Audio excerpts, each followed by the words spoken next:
Olá, este é o Poder Entrevista. Eu sou Murilo Fagundes, repórter do Poder 360 e hoje entrevisto o ministro da Cidadania, João Roma. O ministro tem 49 anos, é formado em Direito, foi eleito deputado federal em 2018 pela Bahia e é licenciado desde fevereiro de 2021, porque assumiu aí o cargo de ministro da Cidadania, um dos mais importantes do alto escalão do governo.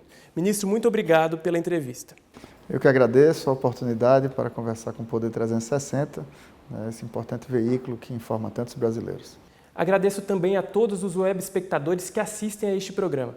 Esta entrevista está sendo gravada no gabinete do ministro em Brasília em 15 de fevereiro de 2022. Para ficar sempre bem informado, acompanhe o canal do Poder 360 no YouTube, inscreva-se e ative as notificações.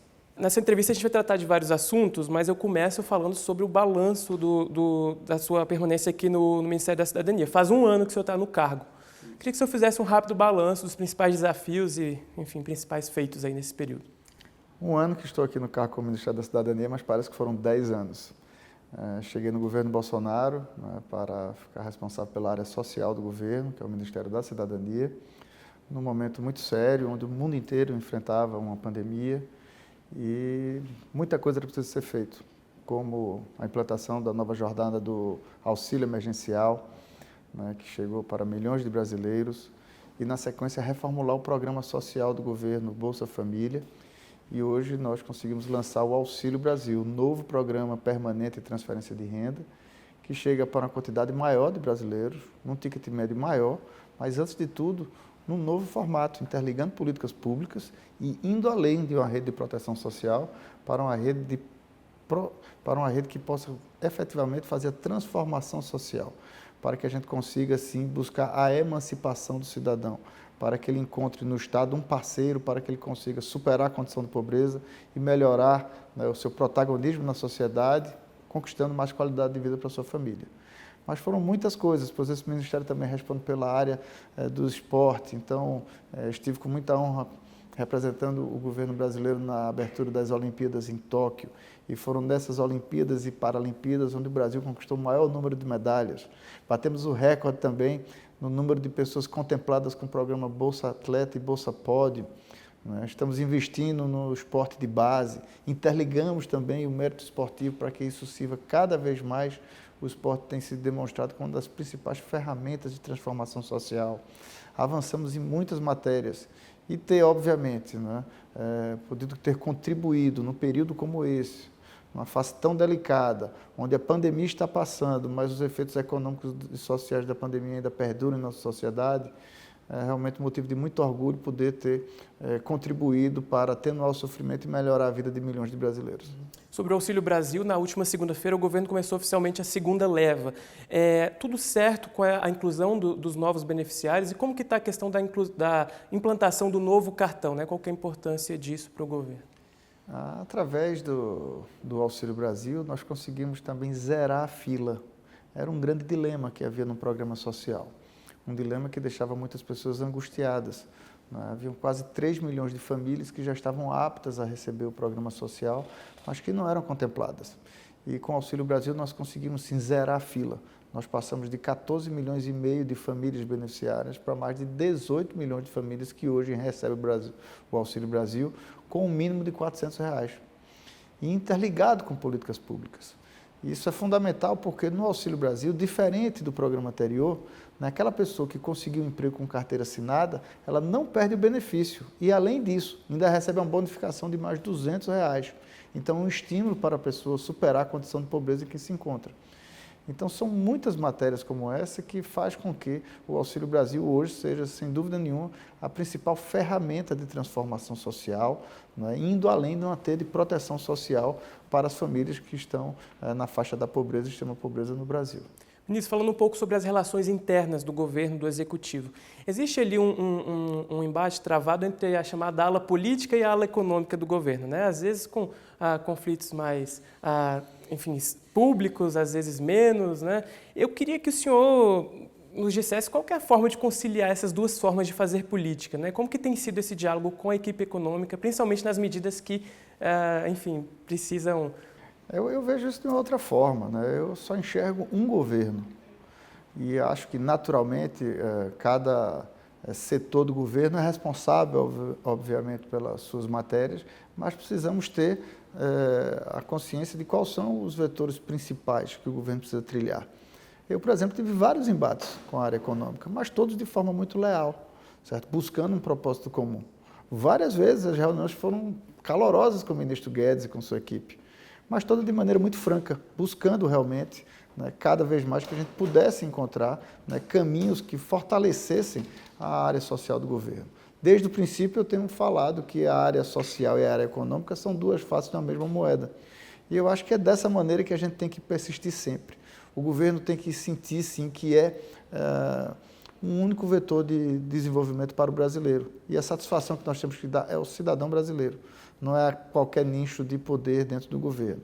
Então, sempre, né, há leituras de face a face, buscando uma ala do governo ou outra, mas eu acho que a gente tem que sempre trabalhar de mãos dadas, óbvio, né, de forma franca, clara, disputando, obviamente, os assuntos que cada um julga ter maior prioridade, mas o importante são as realizações do governo.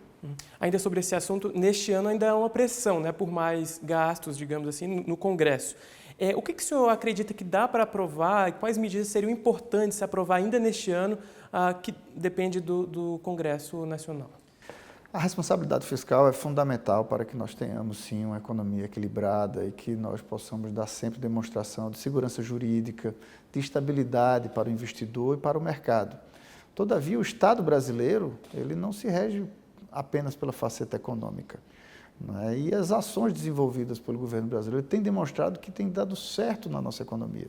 Quando nós avançamos, por exemplo, com o Auxílio Brasil, quando nós avançamos, inclusive, com o auxílio emergencial no período da pandemia, tudo isso refletiu, né, num Brasil que conseguiu se sair muito melhor que outros países da crise econômica, pois enfrentamos uma pandemia que teve a parte sanitária e a parte econômica da mesma forma, afetando a qualidade de vida da nossa população.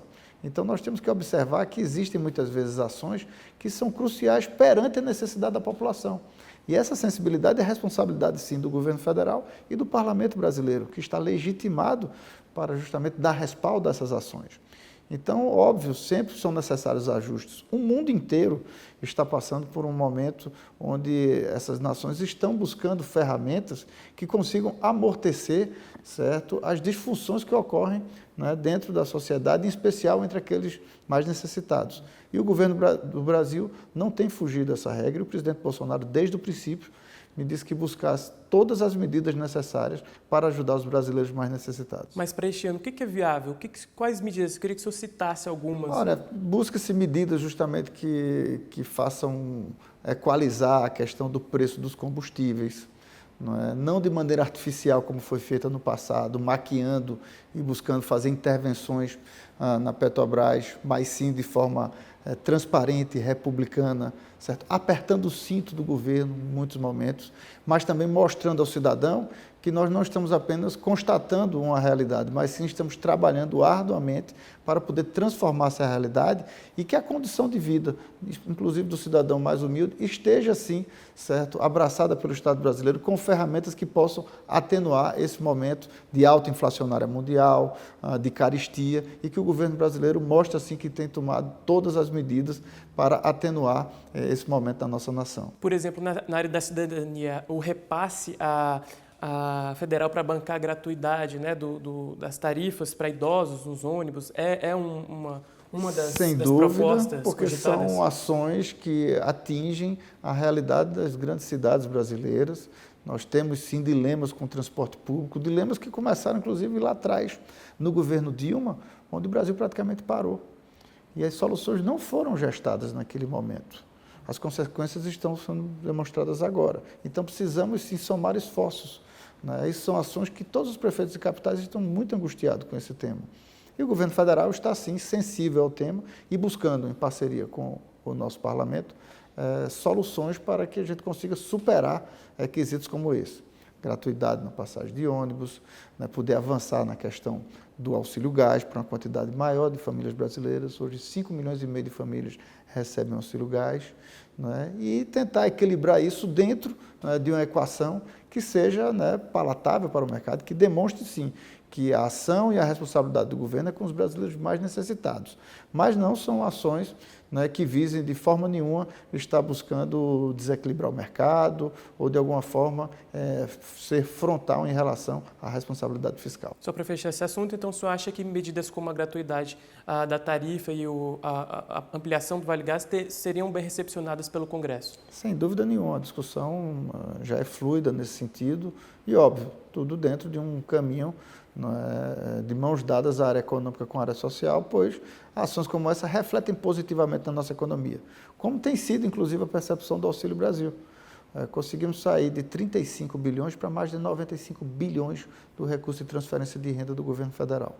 O Auxílio Brasil, que é o novo programa de transferência de renda, o programa permanente do governo federal, ele faz com que a maior parte desse recurso, mais de 80% desses recursos, vão diretamente para o varejo, para o consumo, o que também aquece a nossa economia, gera mais emprego e, portanto, cria um fator muito sinérgico na economia brasileira, melhorando a qualidade de vida dos brasileiros mais necessitados. Perfeito. Agora a gente muda completamente nossa conversa, vamos falar de eleição, né? Está bem próxima. O senhor é pré-candidato ao governo da Bahia, certo? Continua no Republicanos, como que estão as negociações nesse campo? Eu continuo no Republicanos, eu fui deputado eleito pelo partido e tenho ajudado bastante, né, em sintonia com toda a nossa executiva, o fortalecimento do Republicanos como um partido que tem ocupado um espectro, né, e tendo sido percebido pela sociedade brasileira, né, pelo valor dos seus quadros, pelas propostas, pela coesão que o partido tem marchado. E nós estamos trabalhando internamente justamente para ver os melhores caminhos e como o Republicanos pode, de fato, responder melhor à nossa sociedade. Como eu me transformei no ministro do governo Bolsonaro, que representa, portanto, o Republicanos, com o aval do partido, nós estamos buscando o melhor caminho, inclusive para o estado da Bahia, mas, antes de tudo, dentro da política nacional, como nós poderemos contribuir, né, para o avanço do Brasil em pautas que são fundamentais para nós. Hoje, Jacques Wagner e a ACM Neto aparecem ali, né, em lugares importantes como players ali para disputa, né, pelo governo da Bahia. O senhor acredita numa virada com a entrada do senhor nesse jogo? Qual que é a sua análise neste momento? Eu verifico que nós teremos uma eleição muito polarizada nesse ano 2022. Naturalmente, você terá uma polarização entre o PT e Bolsonaro. A população brasileira, durante o processo eleitoral, vai verificar de fato qual é o Brasil que nós queremos e também, o que talvez seja mais importante, qual é o Brasil que nós não queremos. Eu acho que a população brasileira não quer voltar a um período onde nós tínhamos vergonha das atitudes do governo brasileiro. E nesse aspecto eu vejo, nessa polarização, um solo fértil, porque por onde eu ando na Bahia as pessoas querem sim uma opção para que a Bahia ande de mãos dadas com o Brasil. E é isso que nós estamos trabalhando. O presidente Bolsonaro tem conseguido realizações que por décadas não aconteciam na Bahia. Haviam lá monumentos ao descaso. E rapidamente o presidente Bolsonaro conseguiu avançar na duplicação das BR-101 e 116, a obra da Ferrovia Oeste-Leste, que vai mudar o eixo da logística no estado. A Bahia é o estado que tem mais de 2 milhões de famílias recebendo o Auxílio Brasil, portanto tem um momento especial onde as pessoas observam a importância de uma transformação social, pois até então o governo da Bahia ainda não fez jus, ao seu valoroso povo e a aspiração do povo baiano. Mas na construção política, ministro, como explicar para o eleitor baiano, que, enfim, acompanha todos esses movimentos, como explicar, por exemplo, essa cisão com a ACM Neto? Como que o senhor se colocaria nessa disputa? Como que explicaria isso? Muito simples. O ex-prefeito ele não tem buscado um posicionamento nacional, dando sinais de antiliderança, pois ele diz que só se preocupa com a eleição da Bahia, no caso, com seu espaço de poder. E eu estou representando uma Bahia de mãos dadas com o Brasil, ao lado do presidente Bolsonaro, fazendo as coisas que eu acredito, transformando a realidade do nosso povo mais sofrido e fazendo ir adiante todas as potencialidades que um estado como a Bahia tem. E não adianta você ver o Brasil andando para um lado e a Bahia remando para outro lado. Então nós precisamos sim buscar unir o povo baiano em prol, né, de um propósito nesses 200 anos da independência do nosso Brasil, né, conquistar novamente a nossa independência e seguir de mãos dadas com o Brasil. Sobre o Republicanos, há quem diga, alguns congressistas, enfim, que se o presidente Bolsonaro não decolar nas pesquisas, há a chance de o partido pular fora do barco, buscar neutralidade. O que o senhor diz sobre isso? Acredita que isso pode acontecer? Acho que o Republicanos é um dos principais players nacionais, ele tem acompanhado e sendo protagonista do governo Bolsonaro durante todo esse período e, mais do que tudo, eu confio muito na condução do nosso partido. O presidente Marco Pereira, ele tem sido um dos melhores dirigentes partidários do Brasil, né, agido com muita retidão e o nosso partido, como eu lhe disse, ele está muito vinculado a bandeiras que são muito caras para nós. Então, nós saberemos sim apontar para a sociedade brasileira qual o país que nós queremos. Ministro, agora sobre o Plano Nacional, na última semana ficou muito marcada ali aquela guerra de narrativas entre o ex-presidente Lula e o presidente Bolsonaro sobre a transposição do Rio São Francisco, né? O PT disse que foi responsável por mais de 80% das obras, o presidente Bolsonaro inaugurou as obras. O senhor acha que isso vai ter trazido muito para essa disputa eleitoral? Como que vai ser? Espero que seja, porque é o momento justamente de mostrar para a população brasileira como cada um procede. O PT passou mais de 14 anos, não conseguiu dar cabo da obra, né? Concluiu talvez 15%, né? Os números estão com o Ministério do Desenvolvimento Regional, gastou muito mais do que o orçamento previa. E em 3 anos o presidente Bolsonaro conseguiu avançar com as obras e, para acabar com a conversa, a água chegou, o que mostra efetivamente a efetividade, né, de uma ação transformadora para o Nordeste brasileiro. Por fim, deixa de ter tapinha nas costas, deixa de ter promessa, deixa de ter enrolação e o povo nordestino viu a água chegando. E quem conseguiu protagonizar isso foi o governo Bolsonaro. Para fechar nossa entrevista, ministro, o senhor, se sair candidato ao governo, deixa o Ministério da Cidadania agora, nos primeiros meses deste ano. Como que fica o Ministério depois? Quais serão as principais responsabilidades para este fim de ano? E o senhor já se articula para isso, para, enfim, deixar o Ministério, né, depois que sair? Sem dúvida, estou preparado, né? O cargo de ministro é um cargo, por definição, do presidente da República, né? Mas eu fico muito feliz com tudo que, né, foi feito durante esse período. Eu entrego um ministério mais robusto, com um dos maiores orçamentos da Esplanada, um fortalecimento, praticamente triplicamos os recursos, né, do programa de transferência de renda do governo federal, avançamos em várias matérias, desde o quesito dos esportes, onde fortalecemos o esporte de base, né, participamos de uma Olimpíada e Paralimpíada com o maior número de medalhas, batemos recorde também com o Bolsa Atleta e o Bolsa Pódio para mais de 7 mil atletas brasileiros. Então, são muitos legados, né, que me deixam muito feliz e orgulhoso desse período aqui no Ministério da Cidadania, né, onde nós entregamos um ministério muito mais estruturado, muito mais capacitado e mais efetivo, fazendo a diferença na vida de cada brasileiro. Certo. Ministro João Roma, muito obrigado pela entrevista ao Poder 360 mais uma vez. Eu que agradeço ao Poder 360 pela oportunidade de debater com um público tão seleto. E a você, web espectador, agradeço por nos assistir. Para ficar informado, é só se inscrever no canal e ativar as notificações. Até mais!